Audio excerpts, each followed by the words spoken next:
Hello बच्चे लोग, मेरा नाम है CSIP मिथुन जायसवाल। बेटा जी, हम कर रहे हैं गाला का एक धमाकेदार रिवीजन जिसके अंदर हमने इकोनॉमिक्स के अंदर पूरा का पूरा इकोनॉमिक्स 1 to पेपर नंबर 6 के सब कुछ आपको समझाया हुआ, इवन उसकी PDF आंसर भी दी है। और हम अगर OCM की बात करें तो OCM में भी हम सेक्शन A से लेके D तक सब कंप्लीट कर चुके हैं और E में भी पेपर नंबर 1 कंप्लीट कर चुके हैं। आज हम क्या करने वाले हैं? आज हम करने वाले हैं सेक्शन नंबर E का पेपर नंबर 2। बड़ा ही इंटरेस्टिंग और बड़ा ही डिटेल्ड रिवीजन होगा, मजा आएगा आपको पढ़ने में। ये हमारे बेटा जी होगा 25 मार्क्स। बहुत ही इंपॉर्टेंट मायने रखते हैं 25 मार्क्स, एक एक मार्क्स इंपॉर्टेंट है हमारे एग्जाम के पॉइंट से। तो बेटा जी, विदाउट वेस्टिंग शुरू करते हैं हमारा आज का वीडियो। मैं आपको गारंटी देता हूँ, गारंटी, इतना मजा आने वाला है आपको ये लेक्चर सुनने में और ये पढ़ने में। जो OCM जो थ्योरी सब्जेक्ट लगता है ना, वो आपका दूर हो जाएगा कि नहीं यार ये तो स्कोरिंग सब्जेक्ट है। चल बेटा जी, तो शुरू करते हैं हमारा आज का ये वीडियो। आते हैं हमारी स्क्रीन के ऊपर। Section E, section E question number 60। Define the coordination and explaining it's characters. बेटा जी, कोऑर्डिनेशन क्या होता है? कोऑर्डिनेशन मतलब क्या होता है? Coordination required at every stage of management. हर एक स्टेज ऑफ मैनेजमेंट में कोऑर्डिनेशन तो चाहिए। कोऑर्डिनेशन मतलब तालमेल बैठा ना, ये कोऑर्डिनेशन चाहिए होता है। प्लानिंग टू कंट्रोलिंग, हर एक एक्टिविटी के अंदर होने क्या होना चाहिए? कोऑर्डिनेशन। अगर कोऑर्डिनेशन मिसिंग होगा ना तो क्या होगा? प्रॉपर काम नहीं होगा। Coordination give short of assurance of accomplishment of objective, कि भाई ये एश्योरेंस देता है कि हमारा ऑब्जेक्टिव अकम्प्लिश होगा। No work remain incomplete and no work become duplicate and thus work become easy. यही तो काम होता है कोऑर्डिनेशन का। कोऑर्डिनेशन के अंदर हम यही तो देखते हैं कि कोई भी काम इनकम्प्लीट नहीं रह जाए, कोई भी कड़ी छूट ना जाए और कोई भी काम का डुप्लीकेट ना हो जाए। ये कोऑर्डिनेशन का मेन ऑब्जेक्टिव होता है। कोऑर्डिनेशन क्या करता है? ये लोगों के बीच में हार्मनी बढ़ाता है, different function of the management. और इससे क्या होता है? उससे हमारा ऑब्जेक्टिव अचीव होता है, जिसको बोला जाता है कोऑर्डिनेशन। क्या बोला जाता है? कोऑर्डिनेशन बोला जाता है। कोऑर्डिनेशन मतलब क्या बोला? तालमेल बैठाना लोग डिफरेंट फंक्शन ऑफ मैनेजमेंट के अंदर, जिसको हम कोऑर्डिनेशन बोलते हैं, जिससे हमारा काम इजीली हो पाता है। कोऑर्डिनेशन के कैरेक्टरिस्टिक्स क्या है? तो कोऑर्डिनेशन हर एक एक्टिविटी में भी चाहिए और हर एक मैनेजमेंट में भी चाहिए। मतलब जितने प्रकार, top level, bottom level and middle level, हर एक मैनेजमेंट के बीच में भी कोऑर्डिनेशन होना चाहिए और एक्टिविटीज के बीच में भी कोऑर्डिनेशन होना चाहिए। सक्सेस ऑफ कोऑर्डिनेशन किसके ऊपर डिपेंड करता है? कम्युनिकेशन के ऊपर। बेटा जी, आपने तो कोऑर्डिनेशन किया, लेकिन आपने इंग्लिश में कोऑर्डिनेशन किया અને પહેલાને ગુજરાતી આવડે છે, પહેલાને ઇંગ્લિશ નથી આવડતી। પહેલું કહેશે, અરે you just listen to me, you just do first thing, you do this thing first, then this thing second and this thing third। અને એને તો ખબર જ ના પડી, એને તો હા હા સાહેબ કરીશ, લેकिन તમે શું કહો છો મને ખબર નથી પડતી, જરા ઇંગ્લિશમાં ગુજરાતીમાં કહો। What are you saying? I don't know English। ये लेक ऑफ कोऑर्डिनेशन है बेटा। एक को इंग्लिश नहीं आती, एक को गुजराती नहीं आती, कैसे कोऑर्डिनेशन होगा? तो कोऑर्डिनेशन कब इफेक्टिव बनता है? जब बेटर इफेक्ट, जब कम्युनिकेशन प्रॉपर हो। Coordination is not possible without cooperation. बेटा जी, कोऑर्डिनेशन, एक ने भाई ने बोल दिया भाई तू शाम को 5 बजे आ जाना, शाम को 5 बजे आ जाना, मैं तेरे को ये मटेरियल पकड़ा दूंगा। अब हमको थी उससे खुन्नस, हम आए शाम को 7 बजे। कितने बजे? शाम को 7 बजे। उसको 2 घंटे तक वेट किया, आ रहा हूँ। और फिर उसके बाद क्या बोला भाई? या तो बोलेगा कि भाई यार सॉरी यार, डिले हो गया, सॉरी यार टायर पंक्चर हो गया, सॉरी यार रिपेयरिंग, गाड़ी रिपेयरिंग में थी। तो इसका मतलब क्या होता है? ये आप ये प्रॉपर कोडिंग को अगर आप कोऑपरेशन नहीं करोगे तो कोऑर्डिनेशन हमारा नहीं होगा। यहाँ पे कोऑर्डिनेशन से क्या होगा? अगर प्रॉपर कोऑर्डिनेशन होगा तो चीजों का ऑप्टिमम यूटिलाइजेशन होगा, वेस्टेज कम होगा, प्रोडक्शन ज्यादा होगा, एफिशिएंट होगा। ठीक है, तो coordination is considered to be soul of the management. Management की आत्मा होती है। क्या होती है? आत्मा, सोल ऑफ द मैनेजमेंट। तो बेटा जी, वापस से कैरेक्टरिस्टिक्स ऑफ कोऑर्डिनेशन क्या है? कोऑर्डिनेशन हर एक एक्टिविटी में देखने को मिलता है, हर एक management, top level, middle and तीनों के बीच में भी कोऑर्डिनेशन होना चाहिए। अगर इफेक्टिव कम्युनिकेशन होगा तो कोऑर्डिनेशन और सक्सेस बढ़ जाता है। अगर कोऑपरेशन नहीं होता तो कोऑर्डिनेशन पॉसिबल नहीं होता। इसलिए कोऑर्डिनेशन के इफेक्टिव होने के लिए कोऑपरेशन का भी होना जरूरी है। अगर प्रॉपर कोऑर्डिनेशन हुआ तो हम चीजों को अच्छे से यूज कर पाएंगे, रिसोर्सेज का यूटिलाइजेशन कर पाएंगे। कोऑर्डिनेशन से क्या होता है? Coordination soul of the management होता है। ओके जी। Explain the component of planning. बेटा जी प्लानिंग के कंपोनेंट, तो प्लानिंग होता क्या है बेटा जी? प्लानिंग होता है जब हम कुछ डिसाइड करते हैं, हम इंफॉर्मेशन कलेक्ट करते हैं कि कौन कौन सी एक्टिविटी को अंडरटेकन करना है, टू बी अंडरटेकन। हम उसके लिए पहले से एडवांस में सोचते हैं, उसके लिए प्लान आउट करते हैं कैसे किया जाएगा, कब किया जाएगा, कौन करेगा, कहाँ करेगा, कैसे करेगा, किधर करेगा, उसी को तो हम बोलते हैं प्लानिंग। प्लानिंग क्या होता है? Planning is a task of choosing. किसने बोला है? Bill goods. इसने बोला है planning is a task of choosing. हम अलग अलग चीजों में से एक प्रॉपर अल्टरनेटिव सिलेक्ट करते हैं और उसको इंप्लीमेंट करते हैं, तो इसी को तो बोलते हैं टास्क ऑफ चूजिंग। ओके। अब इसका पूछा है कंपोनेंट, कंपोनेंट पूछा और एलिमेंट पूछा, वो एक ही प्रोसेस होता है। कंपोनेंट और एलिमेंट्स क्या है, तो ये हम पहले इस पे आऊं, पहले मैं बता दूं कि प्लानिंग एक इंटेलेक्चुअल प्रोसेस है जिसके अंदर बहुत सारे मेन प्लान होते हैं और उसके नीचे सब्सिडीज प्लान्स होते हैं, प्रोग्राम्स होते हैं, और जिसी को ही हम क्या बोलते हैं? एलिमेंट्स ऑफ प्लानिंग बोलते हैं। क्या बोलते हैं? Elements of planning. ओके जी। ओके। अब ये कंपोनेंट ऑफ प्लानिंग कैसे होगा, मतलब प्लानिंग कैसे करोगे? सबसे पहले हम डिसाइड करेंगे ऑब्जेक्टिव, भाई हमारा ऑब्जेक्टिव क्या है। ऑब्जेक्टिव कैसा होना चाहिए? रियलिस्टिक होना चाहिए, प्रैक्टिकल होना चाहिए। हमने ऑब्जेक्टिव डिसाइड कर लिया जी, हाँ जी। उसके बाद हम बनाएंगे स्ट्रेटेजीज। क्या बनाएंगे? स्ट्रेटेजीज। यहाँ पे plan to achieve the objective and face competition. हम ऐसी स्ट्रेटेजी बनाएंगे जिससे हमारा ऑब्जेक्टिव अचीव भी हो सके और कंपटीशन को भी हम फेस कर सके। हमने ऑब्जेक्टिव बना लिया, स्ट्रेटेजीज बना दी, अब हम बनाएंगे पॉलिसी। पॉलिसी मतलब रूल्स रेगुलेशन, क्या गाइडलाइंस होगी, रूल्स होंगे, इलेक्शन होंगे। फिर ये हमने पॉलिसी बनाने के बाद हम जाएंगे मेथड्स एंड प्रोसीजर। अब उसके लिए पॉलिसी बनाने के कौन सी मेथड्स होगी, कौन सी बेस्ट कौन सी प्रोसीजर होगी, ताकि हम अपने बेस्ट वे के अंदर जॉब को कर सके। और मेथड एंड प्रोसीजर डिसाइड किया, देन रूल्स रेगुलेशंस आ गए।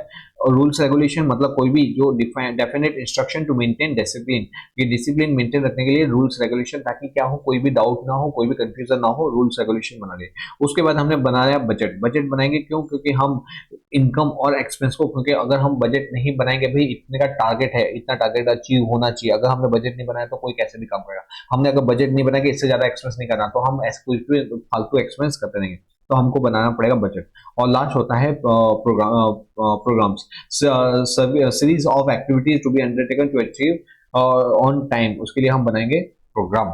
ओके जी, एक मिनट जी चालू रखिए। तो फ्रेंड्स हम थे हमारे एलिमेंट्स एंड कंपोनेंट, फटाफट देखते हैं क्या क्या आएगा। हमने पहले ऑब्जेक्टिव डिसाइड करो, उसके बेस पे हमने स्ट्रेटजीज बनाई, फिर policies, then method and procedure, rules बनाए, बजट बनाया एंड प्रोग्राम को इंप्लीमेंट किया। So simple. Okay, next question पाते हैं। Explain the meaning and characteristics of staffing. Staffing क्या होता है, उसके कैरेक्टरिस्टिक्स क्या होता है? स्टाफिंग का मतलब होता है जो लोग हमारे यहाँ पे काम करते हैं उसी को तो स्टाफिंग बोलते हैं। उसका अब सिर्फ स्टाफिंग सिर्फ रिक्रूटमेंट से रिलेटेड नहीं रहा, मतलब सिर्फ हम रिक्रूटमेंट करें उसी को हम स्टाफिंग नहीं बोलते, बट ऑल्सो इंक्लूड एक्वायर करना, ट्रेनिंग देना, प्रमोशन देना, ट्रांसफर देना, पोस्ट रिटायरमेंट एक्टिविटीज करवाना, maintaining them in the organisation. ये मतलब एक स्टाफिंग एक बहुत बड़ा वाइड एरिया बन चुका है, क्योंकि इसके अंदर क्या है? एक्वायर करना, उनको ट्रेनिंग देना, उनको प्रमोशन देना, उनको ट्रांसफर करना, उनका पोस्ट रिटायरमेंट एक्टिविटीज करवाना, maintaining them in the organisation, उनको मेंटेन रखना ताकि वो ऑर्गेनाइजेशन में बने रहे। यही तो हमारा ऑब्जेक्ट होता है, इसी को बोला जाता है स्टाफिंग। तो the success of the organisation किसके ऊपर डिपेंड करता है? Efficient and attitude of a employ. अगर एटीट्यूड अच्छा होगा, एम्प्लॉय का एफिशिएंट होगा, तो हमारा बिजनेस ग्रो करेगा। That is why staffing is very important for any organisation. तो यहाँ पे इसके कैरेक्टरिस्टिक्स कौन से हैं? तो कैरेक्टरिस्टिक्स है ये, स्टाफिंग एक इंपॉर्टेंट फंक्शन ऑफ मैनेजमेंट है। क्या है? इंपॉर्टेंट फंक्शन ऑफ मैनेजमेंट है। ये क्या है? कंटिन्यूअस प्रोसेस होती है। ऐसा नहीं कि आपने एक बार स्टाफिंग कर लिया, एम्प्लॉय को अपॉइंट कर दिया, उनको ट्रेनिंग दे दी, खत्म हो गया। नहीं नहीं, आपको ये कंटिन्यूअस प्रोसेस करनी पड़ेगी। ये कंसर्न करता है विद द ह्यूमन रिलेशन के साथ कंसर्न होता है, क्योंकि यहाँ पे हम ह्यूमन को तो हम ट्रेन करते हैं, उनको डेवलपमेंट करते हैं, उनका प्रमोशन करते हैं, ट्रांसफर करते हैं, ये सब। तो ये क्या है? Related with the human. ये एक डायनेमिक प्रोसेस होती है। यहाँ पे क्या किया जाता है? यहाँ पे हम क्योंकि ह्यूमन के साथ हम रिलेशन करते हैं, इसलिए ये डायनेमिक प्रोसेस होती है। Related with the other manager function, ये जो हमारा है ना, ये it is connected with the planning, organising, directing and controlling के साथ कनेक्टेड है। अगर आपका प्रॉपर स्टाफिंग हुआ तो ही तो आप प्लानिंग कर पाओगे, तो ही तो आप ऑर्गेनाइजिंग कर पाओगे, डायरेक्टिंग दे पाओगे, कंट्रोलिंग कर पाओगे। अगर ये नहीं हुआ, स्टाफ ही नहीं हुआ, तो आप ये सब फंक्शन कैसे करोगे? इसलिए ये related with other manager function से रिलेट करता है। वो इसका जो स्कोप होता है वाइड होता है, क्योंकि हमने देख लिया कि यहाँ पे सिर्फ और सिर्फ रिक्रूटमेंट नहीं होता, यहाँ पे क्या होता है, अपार्ट फ्रॉम रिक्रूटमेंट यहाँ पे ट्रेनिंग होता है, डेवलपमेंट होता है, स्टाफ का मेंटेनेंस होता है, एटसेट्रा एटसेट्रा। यहाँ पे कैपिटल एक्सपेंस, बेटा जी जो स्टाफ के पीछे जो खर्चा कर रहे हो, जो ट्रेनिंग दे रहे हो, जो रिक्रूटमेंट कर रहे हो, ट्रेनिंग दे रहे हो, डेवलपमेंट कर रहे हो, मेंटेनेंस कर, उसके पीछे जो भी XYZ खर्चा करे वो आपका खर्चा नहीं होता, वो क्या होता है, वो आपका एक तरह का इन्वेस्टमेंट होता है। क्या होता है, एक तरह का इन्वेस्टमेंट। तो इसको बोला जाता है कैपिटल एक्सपेंडिचर। फटाफट फटाफट, स्टाफिंग क्या है, इंपॉर्टेंट फंक्शन ऑफ मैनेजमेंट है, ये कंटिन्यूअस प्रोसेस है, ये ह्यूमन से रिलेटेड है, ये डायनेमिक प्रोसेस है, ये related with other managerial function से भी रिलेट करता है, इसका स्कोप वाइड होता है, और ये इसका जो खर्चा है वो खर्चा नहीं होता, वो कैपिटल एक्सपेंडिचर होता है, वो इन्वेस्टमेंट एक्सपेंडिचर होता है। ओके जी, नेक्स्ट क्वेश्चन है हमारा, explain the Maslow hierarchy of need with diagram.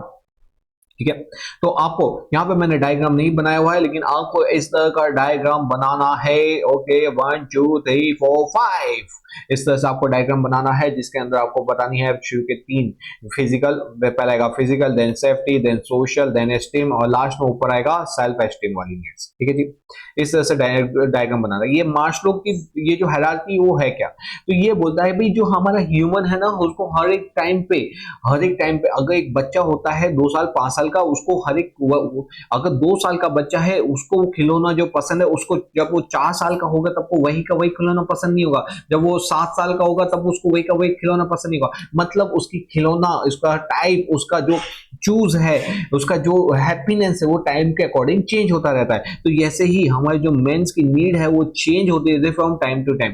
This need are decided on the basis of mental status, उसके मेंटल स्टेटस के ऊपर डिपेंड करता है।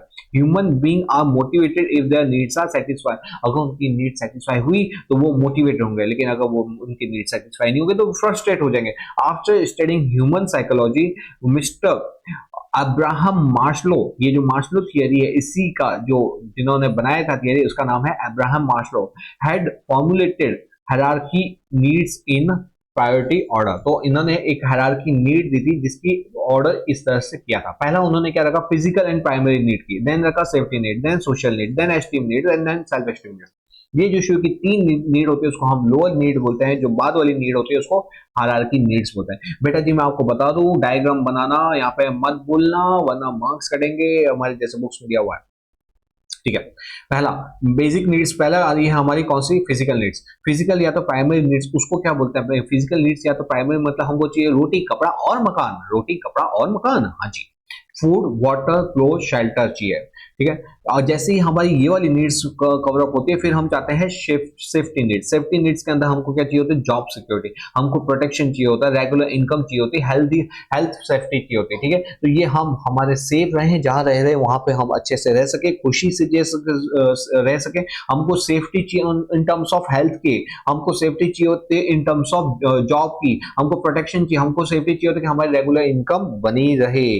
ठीक है, उसके बाद जैसे ही हमारी सेफ्टी नीड्स फुलफिल होती है, फिर हमको चाहिए होती है सोशल नीड्स। सोशल नीड्स मतलब लव, अफेक्शन। सर ये नीड पहले नहीं हो सके, ये कान के नीचे लगाऊंगा ज्यादा ही कुछ सोचने लगा तो। सोशल नीड्स मतलब लोगों से कैरिंग, लोगों से लव, लोगों से अफेक्शन हो, फ्रेंडशिप हो, बिलोंगिंगनेस लगे। ठीक है, तो यहाँ पे हम कौन सी नीड को फुलफिल करते हैं, सोशल नीड को फुलफिल करते हैं। जैसे ही हमारी सोशल नीड फुलफिल होती है, अब हम क्या चाहते हैं, हम चाहते हैं हमारा एक रुतबा हो। हम जब ऑफिस पहुंचे सब बोले गुड मॉर्निंग सर, कैसे हो आप, बड़े ही अच्छे दिख रहे हो। मतलब लोग हमको बारे में पूछे, लोग हमारे बारे में पूछे सर कैसे है, कैसन बा, मस्त हो। तो यहाँ पे हम क्या कहते हैं, हम एक रिस्पेक्ट चाहते हैं, हम रिकॉग्निशन चाहते हैं, हम एक स्टेटस चाहते हैं। ठीक है, तो क्या क्या चाहते हैं, एस्टीम के अंदर हम रिस्पेक्ट, रिकॉग्निशन एंड स्टेटस। ठीक है, 4 लोग आके हमके कंधा दे, नहीं वो वाला नहीं, 4 लोग आके पूछे हमसे कैसन हो सर जी, बहुत दिनों से दिखाई नहीं दिया है। ओके, नेक्स्ट आता है self esteem and self actualisation needs. Self esteem and self actualisation needs का मतलब होता है कि जब उस एरिया का नाम लिया जाए ना कि सर अगो सीएम और इकोनॉमिक्स पढ़ना है, कौन सी यूट्यूब चैनल पढ़े, अरे आंख बंद कर श्रीधर इंस्टीट्यूट पे जाओ, वहां पे एमजे सर क्या मस्त पढ़ाते हैं, धनचाक एकदम फर्स्ट क्लास। ऐसा मैं चाहता हूं आप मेरे बारे में दूसरों को बोलोगे कि नहीं बोलोगे, तो इसी को बोला जाता है self esteem and self actualisation needs. जब उस सब्जेक्ट का नाम लिया जाए, जब उस चैप्टर का नाम लिया जाए, तब मेरा नाम निकल के आए। ठीक है, ये एग्जाम्पल बता रहा हूं कि जैसे जैसे क्रिकेट का नाम लिया जाए तो विराट कोहली आता है, जब क्रिकेट का नाम लिया जाए तो जैसे हमारे सचिन तेंदुलकर आते हैं, और कौन कौन से आते हैं बताना। आपको कौन सा अभी का बैट्समैन अच्छा लगता है कमेंट्स में बताना। तो वैसे ही जब मूवी का नाम लिया जाए, मूवी का नाम लिया जाए तो रणवीर कपूर, रणवीर सिंह, दीपिका पादुकोण, ओके, आलिया भट्ट, तो ये सब वो ये सारे हीरो हीरोइंस का नाम आए वो हम चाहते हैं। ठीक है, तो इसी को बोलते हैं कि जब कोई पर्टिकुलर एरिया का नाम लिया जाए तो वो व्यक्ति कि भाई मेरा नाम लिया जाए वो चाहते हैं। तो self esteem and self actualisation needs उसको बोलते हैं, समझ गए? ओके जी। तो बेटा जी इसी के अंदर हमने क्या किया था, मास्टर ने 5 नीड की थी। फटाफट फटाफट मास्टर ने कौन सी 5 नीड की है? 5 नीड की है। पहला फिजिकल नीड्स है तो प्राइमरी में रोटी कपड़ा और मकान। दूसरे में safety in terms of health को लेके, safety in terms of job को लेके, इनकम को लेके, और यहाँ पे जॉब प्रोटेक्शन को लेके। फिर चाहता है वो सोशल नीड मतलब चाहता है लव, अफेक्शन, फ्रेंडशिप वगैरह सब चाहता है। ठीक है, लोगों से कैरिंग मिले, लोगों के का उनका समाज बढ़े, लोगों के समाज में बीच में रहे। फिर वो चाहता है एस्टीम नीड्स का नाम होता है एक रिस्पेक्ट, एक ऑरा हो, एक मेरा क्या हो, रिकॉग्निशन हो। और फिर उसके बाद जब ये भी मिल जाता है फिर हम सोचते कि भाई अब कुछ और बड़ा करेंगे। अब क्या बड़ा करेंगे? अब हम जिस एरिया में ना उसके बापू बनेंगे, बापू, समझे? तो self esteem and self actualisation needs की बात होती है। Next, explain non financial incentive. बेटा जी नॉन फाइनेंशियल इंसेंटिव क्या होता है? बेटा जी इंसेंटिव का मतलब होता है, पहले मैं आपको इंसेंटिव बताता हूँ। इंसेंटिव के नीचे आता है 2 प्रकार, फाइनेंशियल, नॉन फाइनेंशियल। इंसेंटिव होता क्या? जो ऐसी चीज जो आपको मोटिवेट करे। ठीक है, सब मोटी मतलब हमको तेल वाला मसाला तेल चीज पनीर वो सब खाना है तो हम मोटिवेट हो जाए ना जी ना, वो वाला मोटिवेट नहीं। तो यहाँ पे मोटिवेट मतलब एनकरेज करे, जो हमको एनकरेज करे काम को अच्छे करने से, जो हमको एनकरेज करे काम को बेहतर ढंग से करने से, जो हम ज्यादा से ज्यादा काम कर सके, उसी चीज को बोलते हैं इंसेंटिव। इंसेंटिव 2 प्रकार के होते हैं, financial incentive and non financial incentive. Non financial incentive ऐसे इंसेंटिव होते हैं जो मनी टर्म में नहीं दिए जाते, जो मनी टर्म में नहीं दिए जाते उसी को बोलते हैं नॉन मॉनेटरी इन नेचर होते हैं। तो सर कौन से होते हैं? यहाँ पे हम एम्प्लॉय को देते हैं सिक्योरिटी, वाह तेरा काम मेरे को पसंद आया, आज से तू मेरा फुल टाइम एम्प्लॉय। तो यहाँ पे हमने उसको जॉब में सिक्योरिटी दे दी, हमने उसके काम को क्या किया, रिकॉग्निशन दिया। हमने 10 टीम थी 10 जनों की, उसके अंदर बुलाया और देखा ये है, देखो इससे क्या मस्त काम किया, क्या सिचुएशन को टेकल किया इसने, क्या अच्छे से बढ़िया ढंग से इसने इसको काम को हैंडल किया है। ठीक है, इसके काम को मैंने क्या किया, रिकॉग्नाइज किया, इसके काम को रिवॉर्ड दिया, employ of the year mister Chandulal.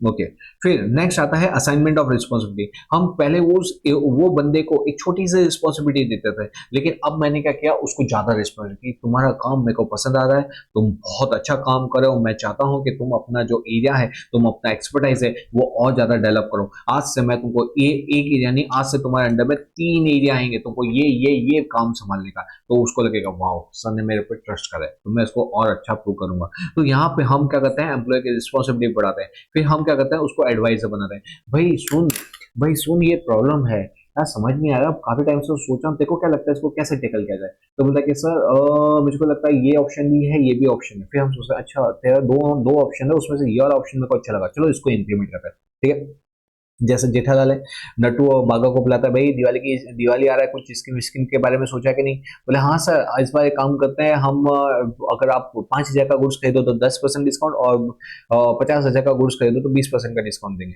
तो वो बोलता है वाह वाह क्या बात है, चलो माल ज्यादा इस बार लोग ज्यादा खरीदेंगे, ज्यादा बेनिफिट होगा, ज्यादा डिस्काउंट उनको मिलेगा, हमारा भी बेनिफिट ज्यादा होगा।